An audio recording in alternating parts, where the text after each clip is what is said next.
देखिए आज हम क्या सीखेंगे, आज हम समझेंगे कि कैपेसिटेंस कैसे निकाला जाए। हम पैरेलल प्लेट कैपेसिटर के बारे में सीखेंगे कि उसका कैपेसिटेंस कैसे निकाला जाता है। उसके बाद हम स्फेरिकल कैपेसिटर के बारे में सीखेंगे और उसके बाद आप और हम मिलकर सीखेंगे सिलिंड्रिकल कैपेसिटर के बारे में कि तीनों के इक्विवेलेंट कैपेसिटेंस किस तरह से, इक्विवेलेंट नहीं, उनके वैल्यूज कैसे निकाली जाती है। चलिए बोर्ड की तरफ चलिए और शुरुआत कीजिए। देखिए हम पैरेलल प्लेट कैपेसिटर का कैपेसिटेंस कैसे निकाला जाए। कैपेसिटेंस निकालने का सिंपल बेसिक तरीका होता है, हम जानते हैं Q directly proportional to V, Q equal to आपके पास CV, C इक्वल टू आता है Q डिवाइड बाय V। अच्छा V बेसिकली मीनिंग क्या होता है, तो V का मतलब होता है potential difference between the two plates of capacitor. Capacitor की दो प्लेट के बीच के पोटेंशियल डिफरेंस को हम क्या कहते हैं, तो हम V कहते हैं। अब यहां कैपेसिटर की जब दो प्लेट होती है, जैसे मान लो आपके पास में एक कैपेसिटर है, एक पॉजिटिव प्लेट और कैपेसिटर की नेगेटिव प्लेट है। तो पॉजिटिव प्लेट बराबर आपने अज्यूम कर लिया पॉजिटिव प्लेट है, ये नेगेटिव प्लेट है। एक पर चार्ज प्लस क्यू, दूसरे पर चार्ज कितना माइनस क्यू। कैपेसिटर की एक प्लेट पे चार्ज कितना प्लस क्यू, दूसरी प्लेट पे चार्ज कितना माइनस क्यू। अब हमें जब V निकालना है तो इसका पोटेंशियल में मानता हूं V पॉजिटिव, इसका पोटेंशियल में मानता हूं V नेगेटिव। तो यहां V पॉजिटिव V नेगेटिव, तो V का मीनिंग एक्चुअलिटी में होता है potential difference between positive plate and potential difference between negative plate. तो पॉजिटिव प्लेट और नेगेटिव प्लेट के बीच में जो पोटेंशियल डिफरेंस है उसे हम V पॉजिटिव और V नेगेटिव कहते हैं। अब आइए समझते हैं हमें ये V पॉजिटिव और V नेगेटिव निकालने का तरीका क्या है। हमें पोटेंशियल डिफरेंस अगर निकालना है तो पोटेंशियल डिफरेंस निकालने के लिए आपने और हमने सीखा था dV equal to minus E vector dot D R vector. वापस सुनिएगा, dV equal to minus E vector dot D R vector. इसमें एक बात खास ध्यान रहे कि ये एप्लीकेशन या ये कंसेप्ट अप्लाई तब किया जा सकता है जब हम बात कर रहे हो कहां की, पॉजिटिव से नेगेटिव के बारे में बात कर रहे हो। मतलब हम कहां से कहां तक, in the direction of field जब जा रहे हो, in the direction of field जब जा रहे हो तब उस केस में यह लगाया जा सकता है। जैसे मान लीजिए ये positive, electric lines of forces की डायरेक्शन कहां से कहां होगी, तो इलेक्ट्रिक लाइंस ऑफ फोर्सेस की डायरेक्शन पॉजिटिव से नेगेटिव होगी। ठीक है, ये कहां से कहां होगी, तो पॉजिटिव से नेगेटिव होगी। तो अगर कोई टेस्ट चार्ज रख दिया जाता, मान लो कोई टेस्ट चार्ज रख दिया जाता, तो टेस्ट चार्ज अगर पॉजिटिव होता तो उसमें फोर्स कैसा लगता, तो पॉजिटिव से नेगेटिव की तरफ फोर्स लग रहा होता था। तो हमने जब ये डेरिवेशन किया था तो डेरिवेशन के वक्त ये बताया था कि यहां पर नेगेटिव साइन इसलिए लिया जाता है, in the direction of field potential decreases. देखो आप जब पॉजिटिव प्लेट से नेगेटिव प्लेट की तरफ जा रहे हो तो in the direction of field जा रहे हो, पर नेगेटिव की तरफ जा रहे हो मतलब पोटेंशियल डिक्रीमेंट की बात कर रहे हैं। पर अगर सोचो आपने dV equal to E vector dot D R vector select किया, तो ये कब लगाया जाता है, जब आप नेगेटिव से पॉजिटिव की तरफ जा रहे होते हो। नेगेटिव से पॉजिटिव की तरफ जा रहे होते हो, देखो मान लो अगर आप इससे इस तरफ की बात कर रहे होते हैं अपोजिट टू फील्ड, तो अपोजिट टू फील्ड नेगेटिव से पॉजिटिव जाने पर, नेगेटिव से पॉजिटिव जाने पर पोटेंशियल इंक्रीज हो रहा है, और पोटेंशियल इंक्रीज हो रहा है इसलिए हम ये पॉजिटिव साइन लेंगे। तो देखिए ये तो डिपेंड करता है कि हम क्या यूज करना चाहते हैं। आइए शुरू करते हैं। जब भी आपको पोटेंशियल डिफरेंस निकालना हो तो पोटेंशियल डिफरेंस निकालने के लिए फील्ड लगेगा। जब भी आपको फील्ड निकालना हो तो फील्ड निकालने के लिए आप कौन सा लॉ अप्लाई करेंगे, तो गॉस लॉ अप्लाई करेंगे। गॉस लॉ क्या कहता है, according to Gauss law close integration of E vector dot DS vector equal to Q enclose upon epsilon naught. भाई गॉस लॉ के हिसाब से close integration of E vector dot DS Q enclose upon epsilon naught. जब भी Gauss law लगाना हो तो हमें गॉसियन सरफेस कंस्ट्रक्ट करना होता है। गॉसियन सरफेस कंस्ट्रक्ट करने के लिए आइए थोड़ा समझिए कि ये आपके पास में कैपेसिटर की एक प्लेट है, ये आपके पास में कैपेसिटर की दूसरी प्लेट है, एक पर प्लस क्यू चार्ज है, दूसरी पर माइनस क्यू चार्ज है।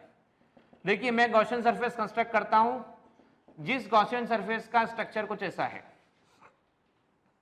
मैं इस तरह से मानता हूं। ठीक है, मैंने क्या किया, कंडक्टर की प्लेट के अंदर एक सरफेस लिया, उसकी बाहर एक सरफेस लिया, इस वाले के पास एक सरफेस लिया और ये सरफेस इस तरह से लिया। तो यहां पर पॉजिटिव चार्ज है, बराबर है, हर तरफ यहां पर कौन सा चार्ज है, पॉजिटिव चार्ज है, और यहां कौन सा चार्ज है दूसरी प्लेट पर, तो नेगेटिव चार्ज है। तो चेक कीजिएगा इलेक्ट्रिक लाइंस ऑफ फोर्सेस की डायरेक्शन कहां से कहां मिलेगी, सोच के बताइएगा। इलेक्ट्रिक लाइंस ऑफ फोर्सेस की डायरेक्शन कहां से कहां मिलेगी, तो इलेक्ट्रिक लाइंस ऑफ फोर्सेस की डायरेक्शन आपको मिलेगी पॉजिटिव से नेगेटिव की तरफ, बराबर है। तो पॉजिटिव से नेगेटिव की तरफ इलेक्ट्रिक लाइंस ऑफ फोर्सेस की डायरेक्शन मिलेगी आपको। अब आपको क्या करना है भाई, गॉसियन सरफेस में गॉस लॉ अप्लाई करते समय ये बात हमने सीखी थी कि हमें उस सरफेस पर नॉर्मल ड्रॉ करने होते हैं। एक नॉर्मल ये रहा, एक नॉर्मल ये रहा और एक नॉर्मल ये रहा, बराबर। लेकिन यहां नोटिस कीजिए, किसी भी कंडक्टर के अंदर electric field intensity inside conductor 0 होता है। वापस चेक कर लो, electric field intensity inside conductor 0 होता है। भाई अगर electric field intensity inside conductor 0 होता है तो हमें इस सरफेस, जिसे मैं कह रहा हूं S1 और इस दूसरी सरफेस S2, तो S1 और S2 के कारण कितना फील्ड मिलेगा? तो भाई S1 और S2 के कारण फील्ड तो 0 मिलने वाला है। अब हम बात करते हैं कि ये कर्व सरफेस की बात है, we are talking about curve surface. तो कर्व सरफेस में इलेक्ट्रिक लाइंस ऑफ फोर्सेस ऐसे जा रही है, कर्व सरफेस में इलेक्ट्रिक लाइंस ऑफ फोर्सेस ऐसे जा रही है, बराबर है ना। तो फील्ड की डायरेक्शन और नॉर्मल की डायरेक्शन, फील्ड की डायरेक्शन और नॉर्मल की डायरेक्शन दोनों अगर सेम हो गई,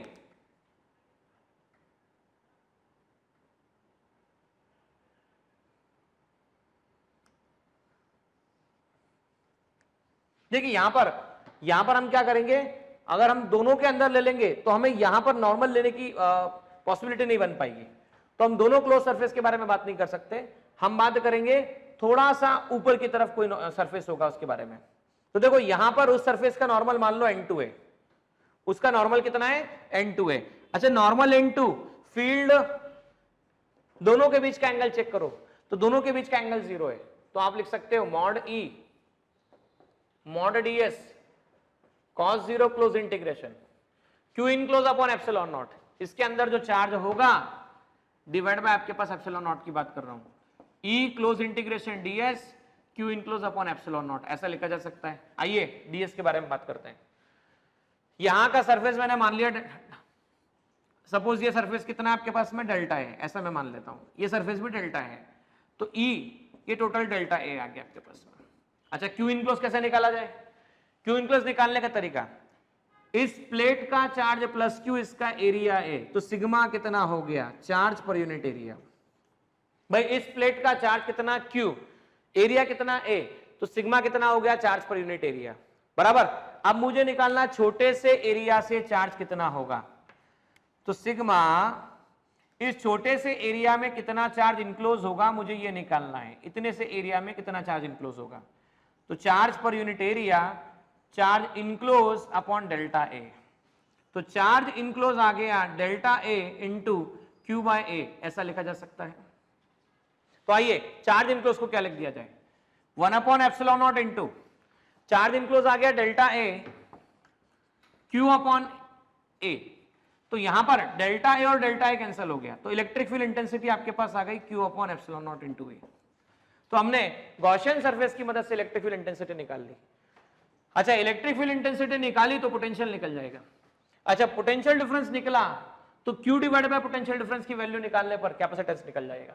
तो आइए अब हम पोटेंशियल के बारे में बात कर रहे हैं, पोटेंशियल डिफरेंस कैसे निकाला जाए। तो हम बात कर रहे हैं E that is equal to Q upon epsilon naught into A, तो dV minus E vector dot dr vector, ऐसा कहा जा सकता है, बराबर। हमें कब ये लगाना है? हमें इसकी बात तब करना है जब हम कौन सी प्लेट से बात कर रहे हैं? पॉजिटिव प्लेट से नेगेटिव प्लेट की तरफ बात कर रहे हैं। तो आइए हमने शुरुआत कहां से की? हमने शुरुआत की पॉजिटिव प्लेट से, बात कर रहे हैं कौन से प्लेट की तरफ? नेगेटिव प्लेट की तरफ। तो हम डिस्प्लेस कर रहे हैं नेगेटिव, पॉजिटिव से नेगेटिव प्लेट की तरफ, तो mod E mod dr cos 0, ठीक है। अब पॉजिटिव प्लेट से नेगेटिव प्लेट दोनों के बीच का सेपरेशन कितना है? तो d है। आप शुरू कहां से किए? पॉजिटिव प्लेट से। कहां की तरफ गए? Negative plate. शुरुआत में सेपरेशन कितना? 0, बाद में कितना? d, इंटीग्रेशन और dv v, v positive v negative, बराबर, माइनस मॉड E dr का कितना? इंटीग्रेशन r, 0 से लेकर कैपिटल D। अच्छा ये आएगा आपके पास upper limit minus lower limit, कितना आएगा? Upper limit minus lower limit, तो अपर लिमिट है v नेगेटिव, लोअर लिमिट है v पॉजिटिव, ये आ गया माइनस E d माइनस 0। अब अगर मैं लिखता हूं v माइनस v प्लस, बराबर है, v minus v plus equal to minus E D, तो चाहे तो ऐसे ऐसा भी लिख सकते हैं, v plus v minus equal to E multiply by D, v plus v minus equal to E multiply by D. जैसे ये लिखा तो आइए v plus minus V minus equal to E multiply by D लिखा। e की value क्या लिखी जा सकती है? v positive v negative. तो e कितना है? q upon epsilon naught a into D. v positive v negative, q epsilon naught, q upon epsilon naught a upon D. चलिए इस वैल्यू को यहां पे पुटअप करते हैं। वो वैल्यू उठाइए और यहां पे रखिए c इक्वल टू q।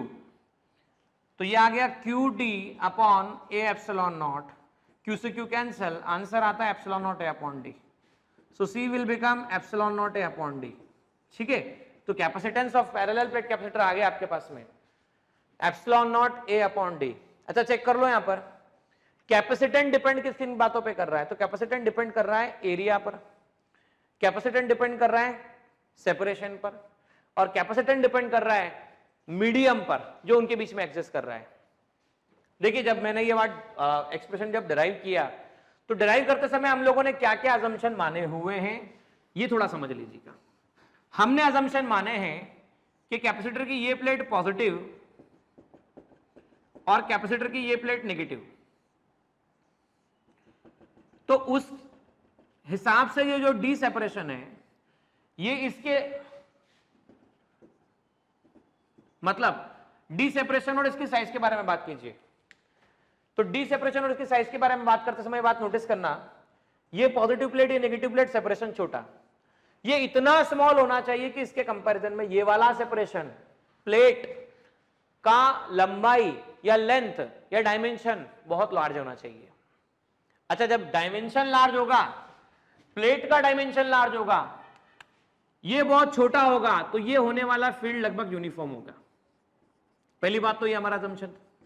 दूसरा ये कि हम बात करें एज पर, तो एजेस पर इलेक्ट्रिक लाइंस ऑफ फोर्सेस इस तरह से पाई जाती है। तो हमने इसके इस इफेक्ट को इग्नोर किया हुआ है, we have ignored this effect. मतलब यहां से जो लाइंस जा रही है इस तरह से जो जा रही है, जो नॉन यूनिफॉर्म नहीं है, यूनिफॉर्म नहीं है, नॉन यूनिफॉर्म है, उन लाइंस को हमने इग्नोर किया है। तो यहां पर ध्यान देने वाली बात यही है कि हमारा पहला असम्पशन रहा है कि दोनों के बीच का सेपरेशन बहुत छोटा होना चाहिए इनके डायमेंशंस के रिस्पेक्ट में, और दूसरा असम्पशन हमारा ये रहा है कि जो भी ये जो आसपास का इफेक्ट है, इस इफेक्ट को फ्रिंजिंग इफेक्ट कहते हैं, इस इफेक्ट को हमने काउंट नहीं किया है। ये दोनों बातें हमें ध्यान रखनी है।